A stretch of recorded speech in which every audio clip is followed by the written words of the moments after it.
Bienvenue chez Njamaro Movie. Avant de commencer, ne manquez pas de vous abonner à la chaîne et d'activer donc la cloche de notification pour ne pas manquer nos prochaines vidéos. On continue toujours aujourd'hui avec la leçon sur l'intersection cylindre-cône avec axe parallèle. Dont les deux axes des cylindres sont parallèles tels qu'on voit là en image. On a toujours notre cylindre B et on a notre cône de révolution A. Dans la précédente vidéo, nous on avait montré comment on détermine donc la courbe d'intersection entre les deux solides. Aujourd'hui, on va montrer comment on représente donc le trou de pénétration donc sur le solide A en vue de son développement, et on va montrer comment développer donc le solide B. Sans toutefois tarder, on va directement passer donc à l'explication donc pour son développement. Ok, nous allons donc commencer donc par le solide donc par notre cône de révolution. On va donc prendre la génératrice extérieure ici qui est déjà en vraie grandeur de notre cône. D'accord, on va donc partir sur la feuille dont on a envie donc de réaliser notre développement. On prend donc tout simplement un point S et on trace donc une droite tout simplement. À partir donc du point S, avec l'arc que nous avons donc repéré là, avec l'arc de la génératrice de notre cône, on va décrire tout simplement un arc de cercle tel qu'on voit là en image. Ok, une fois qu'on a décrit dans l'arc en image, ça veut dire tout simplement que nous allons prendre la génératrice dans 1,7. D'accord, la génératrice dans centrale 1,7. On va donc essayer de montrer comment trouver dans le trou de pénétration donc de ce solide-ci, du solide B sur le solide A. Une fois qu'on a donc tracé là des cercles qui correspondent donc tout simplement au rayon à la génératrice extérieure S', d'accord. Donc on peut donc dire ici S' tout simplement, même S'C, S'C, d'accord, qui est en vraie grandeur, qui est la génératrice donc de notre cône. Et c'est ça qu'on voit là. Et la génératrice que nous allons donc nous servir pour pouvoir développer, pour pouvoir représenter dans notre trou de pénétration, c'est la génératrice donc 1,7. Donc c'est la génératrice centrale que nous avons donc ici.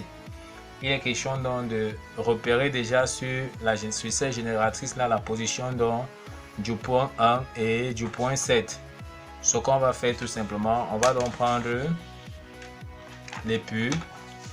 On va voir tout simplement que si on veut la position donc du point 1, d'accord, la position du point 1 à ces niveaux, donc à partir du point S jusqu'au point 1, c'est donc en vraie grandeur.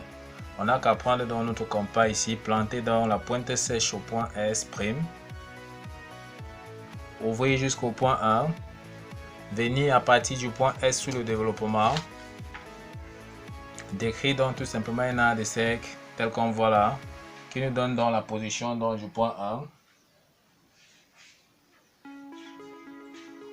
On peut donc voir la position du point 1 ici. On décrit donc un arc de cercle tel qu'on voit. Donc voilà la position donc, du point 1 que nous venons comme ça de trouver. Une fois qu'on a dans la position du point 1, on va chercher dans la position donc, du point 2, 12 que voici ici. En projectant ici sur la génératrice extérieure de notre cône, on trouve donc ça en vraie grandeur à ce niveau-ci. On n'a qu'à prendre donc S'12 ou bien S'2. Donc on prend donc tout simplement là. On ouvre jusqu'ici. On a donc sa vraie grandeur ici pour définir la position du point 2 et 12 tout simplement. On vient donc sur le développement à ce niveau-ci. On plante toujours notre compas au point S. On décrit encore tout simplement un deuxième arc qui va nous donner dans la position donc de 2 et 12.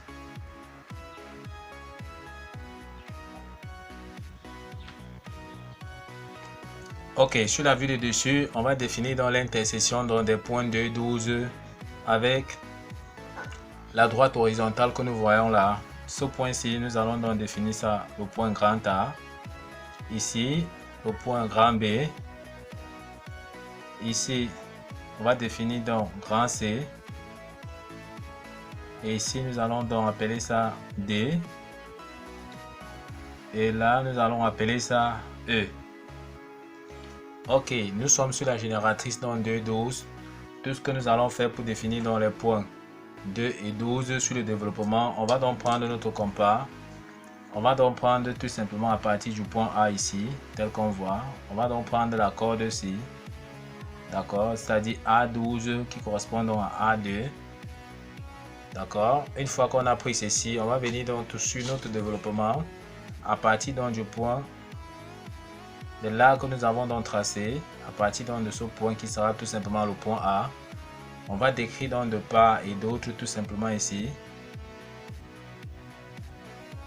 On décrit tout simplement de part et d'autre, ça nous donne donc déjà la position donc du point 2 et 12.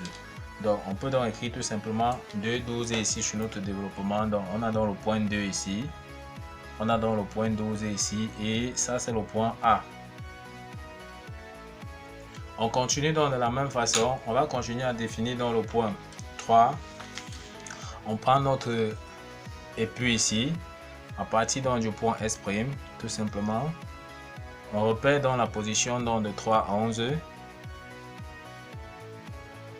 Une fois qu'on a repéré, on vient donc tout simplement à partir du point S sur le développement. On décrit encore tout simplement un A.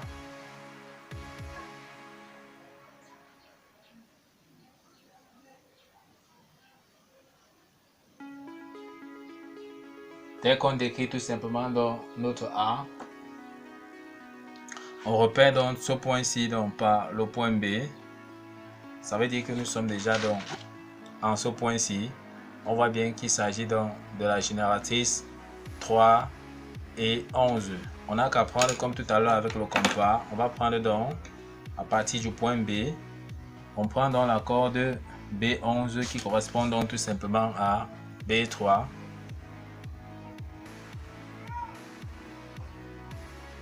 On part maintenant sur notre développement à partir donc du point B qu'on a défini. Pointe sèche se compare au point B. On définit donc de part et d'autre de l'axe. On trace donc tout simplement ici pour avoir la position donc du point 3 et du point 11. Donc là, nous avons donc la position donc du point 3 et du point 11. On continue donc tout simplement les autres points. On veut la position du point 4, 10. On prend donc la pointe sèche du compas au point S'. On ouvre donc jusqu'à la position donc 4, 10 ici en vraie grandeur. D'accord, donc ça nous donne la position de ce point-ci en vraie grandeur sur notre cône. On vient encore à partir du point S sur le développement. On plante dans la pointe sèche. On décrit encore un autre A tout simplement, tel qu'on voit là. Ça veut dire tout simplement que ici c'est là pour le point C. On passe donc tout simplement au point C sur la vue de dessus. On prend donc la corde C10 qui correspond donc à C4 tout simplement. On prend donc C10 qui correspond à C4 tel qu'on voit là. On vient donc tout simplement sur notre développement donc à partir du point C. On décrit de part et d'autre tout simplement de l'axe tel qu'on peut voir. Nous avons vu tout simplement que c'est tout simplement le point 4 ici. Parce qu'on a bien 3, 4 et de ce côté-ci c'est le point 10. On continue, on cherche dans la position donc, du point 5 et 9. On voit que la position donc, en vraie grandeur se trouve donc à ce niveau-ci. On place dans la pointe sèche du compas au point S'. On ouvre tout simplement jusqu'au point 5. 5, 6. Donc on a donc la vraie grandeur ici de la position donc, de ce point. Avec cette valeur, on passe tout simplement donc, sur notre développement ici à partir du point S du sommet de notre cône. On plante dans la pointe sèche du compas. On décrit encore tout simplement un autre A. Dès qu'on décrit notre A, ça veut dire tout simplement qu'ici on était au point C, là nous sommes bien au point D. Nous avons bien vu que nous sommes à 5, 9. On n'a qu'à prendre donc notre vue de dessus. D'accord, ça veut dire tout simplement que nous sommes déjà au point D. On prend donc la corde C, D9. Tel qu'on peut voir, D9 qui est encore égal à D5. Avec cette valeur, on vient donc planter la pointe sèche du compas tout simplement au point D. On décrit donc de part et d'autre de l'axe vertical.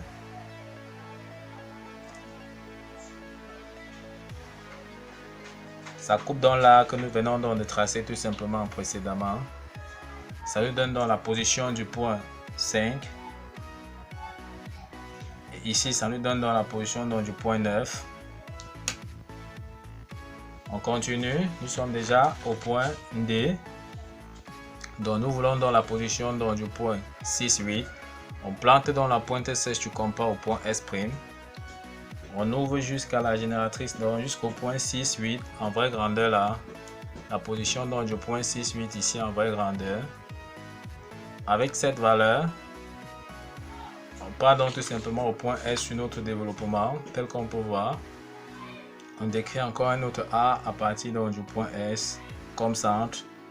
On décrit donc notre A tout simplement. Ça veut dire tout simplement qu'ici nous sommes déjà au point E. On part donc tout simplement au point E sur la vue de dessus, tel qu'on peut voir là. On prend donc la corde E8 qui correspond encore tout simplement à E6. On prend ça comme ceci. On vient donc tout simplement donc à partir donc du point E sur le développement. Des part et d'autre de l'axe, on décrit un arc de cercle qui coupe dans l'arc que nous avons donc tracé. Ça veut dire qu'ici, on a dans le point 5, ça veut dire ici, ça c'est le point 6 et ici, ça c'est le point 8 comme nous avons dit.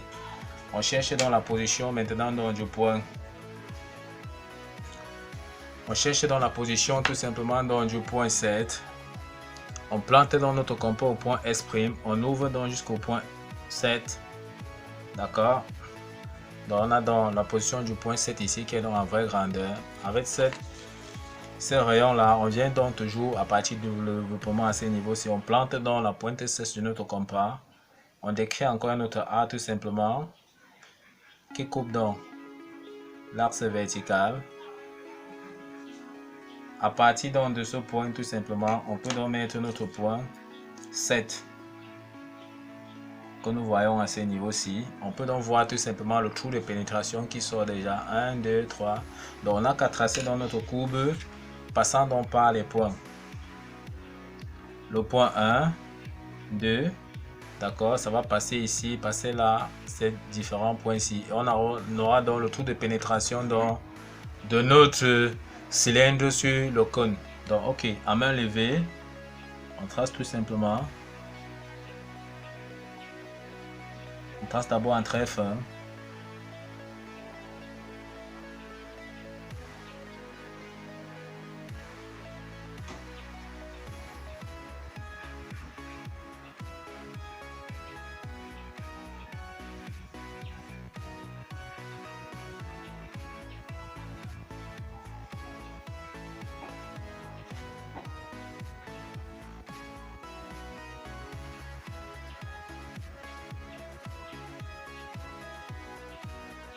On peut donc voir le trou de pénétration qui apparaît déjà.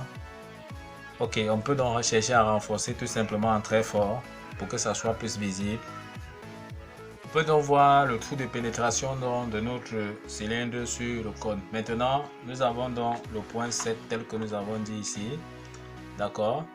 On va réaliser tout simplement donc un demi-développement à partir donc de l'axe ici. Tout ce qu'on aura à faire, on met dans la pointe sèche à partir donc du point 7, on ouvre jusqu'au point N, on décrit tout simplement notre A. Donc on prend dans la corde 7N, tel qu'on voit là en image. Donc, à partir donc de ce point, on prend donc cette corde-ci, d'accord, qui correspond donc au point M également ici. D'accord, tel qu'on peut voir là en image. D'accord, on va donc partir à partir du point 7 ici sur la génératrice donc extérieure. On décrit donc de part et d'autre tout simplement. Ça nous donne donc tout simplement dans la position donc du point M et du point N. Ensuite, on a qu'à prendre donc tout simplement donc NA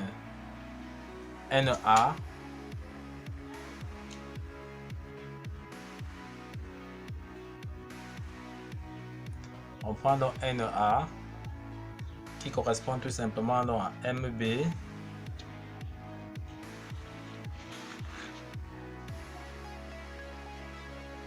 On décrit donc tout simplement donc à partir donc du point N qui vient couper donc tout simplement notre A de cercle extérieur. On vient donc à partir du point M. On décrit encore tout simplement là notre A. Tout ce qu'on a à faire, c'est de joindre donc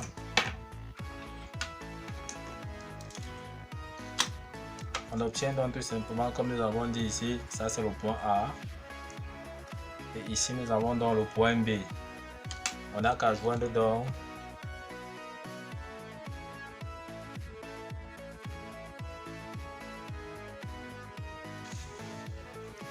on peut donc voir notre demi-développement donc à partir donc de l'axe tel que nous avons dit. Donc nous avons développé tout simplement donc cette partie-ci. Donc on voit bien le point A, AN. Après N7 ici. 7 M et MD. Donc c'est ce que nous voyons ici tout simplement. Donc si on veut avoir le développement complet, on n'a qu'à prendre dans cette partie-ci, diviser donc en 3 et reporter ça sur notre développement. Même chose ici, reporter en 3 et revenir ici de part et d'autre et reporter et on a donc notre développement complet.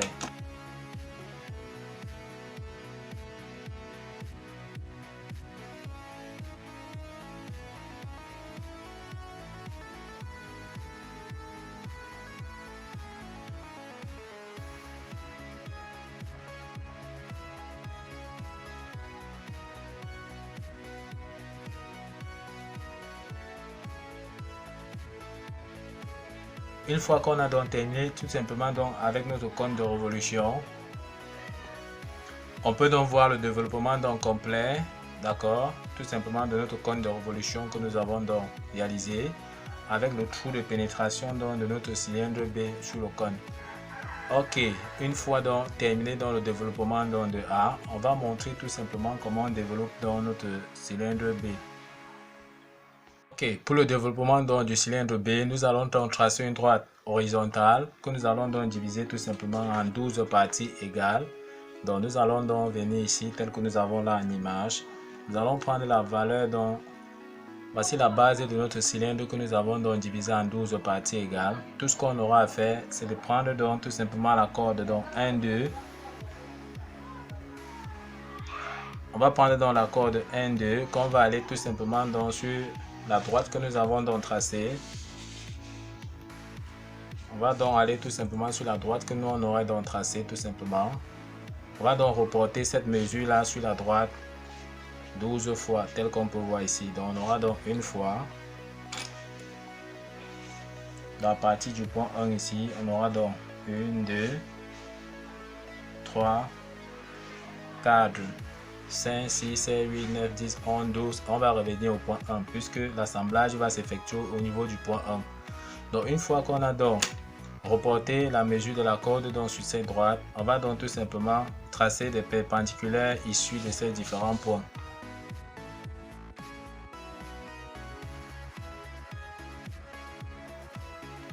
De la même façon, on continue dans le point 4.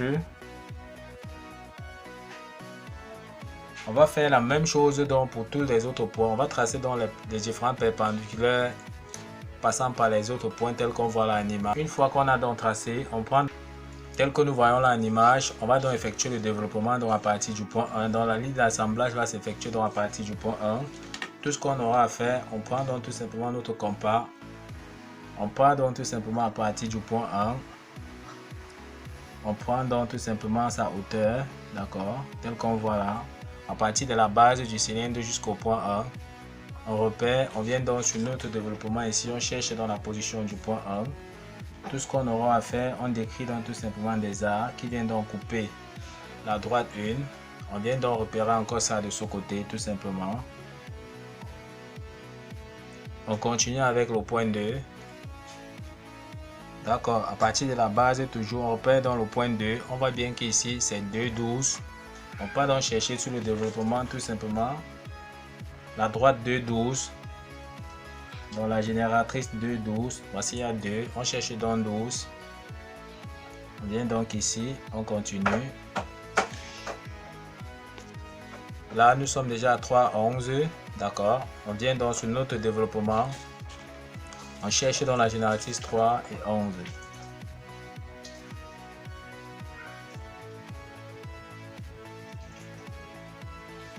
On continue avec la génératrice 4.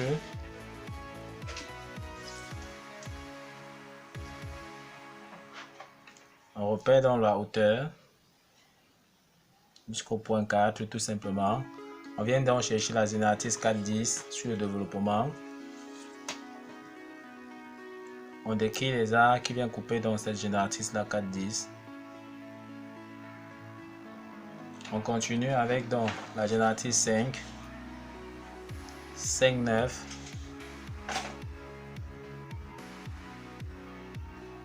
On ouvre tout simplement jusqu'au point 5,9.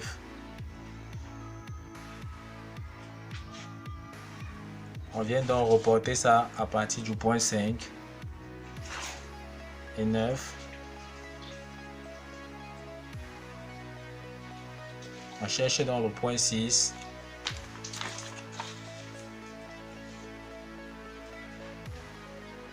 On ouvre dans le compas jusqu'au point 6,8.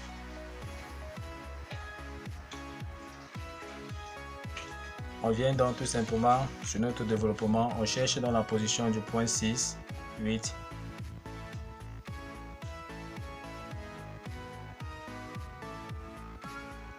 Enfin, on cherche dans la position donc, du point 7. On vient donc sur la génératrice 7. On ouvre jusqu'au point 7.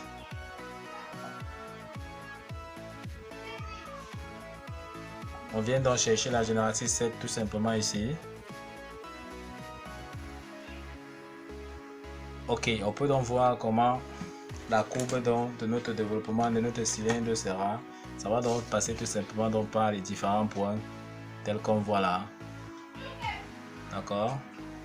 Tout ce qu'on aura donc à faire, c'est de tracer tout simplement donc en trait fin d'abord.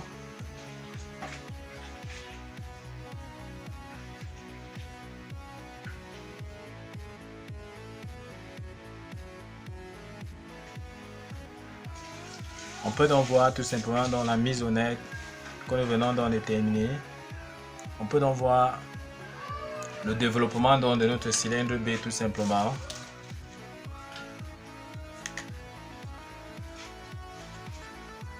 Tout ce qu'on aura à faire, c'est de gommer donc les superflus des traits.